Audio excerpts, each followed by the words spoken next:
લક્ષ્ય ન્યૂઝ, એક નજર, એક લક્ષ્ય.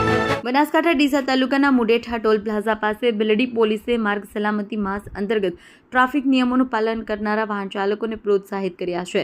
Bildi police station PI dB પટેલના માર્ગદર્શન હેઠળ પોલીસ સ્ટાફ દ્વારા મુડેઠા ટોલ પ્લાઝા પાસે સેફટી એવોર્ડ આપવામાં આવ્યા. આ કાર્યક્રમમાં જે વાહન ચાલકો સીટ બેલ્ટ પહેરી વાહન ચલાવતા હતા, હેલ્મેટ ધારણ કરી બાઇક કે એક્ટિવા ચલાવતા હતા, જેમની ગાડીઓમાં બ્લેક ફિલ્મ ન હતી, તેમને પ્રોત્સાહિત કરવા માટે તેમના શર્ટ પર એવોર્ડ બેઝ લગાવવામાં આવ્યા. આ ઉપરાંત જેમની પાસે ડ્રાઇવિંગ લાયસન્સ, આરસી બુક અને પીયુસી જેવા તમામ જરૂરી દસ્તાવેજો ઉપલબ્ધ હતા તેવા વાહન ચાલકોને પણ સન્માનિત કરવામાં આવ્યા. પોલીસ ફક્ત દંડ નથી કરતી પરંતુ એવોર્ડ પણ આપે છે.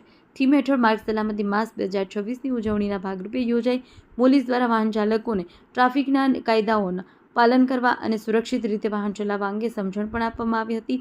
કાર્યક્રમનો મુખ્ય હેતુ લોકોને ટ્રાફિક નિયમોનું પાલન કરવા માટે પ્રોત્સાહિત કરવાનો છે. વિક્રમસિંહ રાઠોડ, ભીલડી.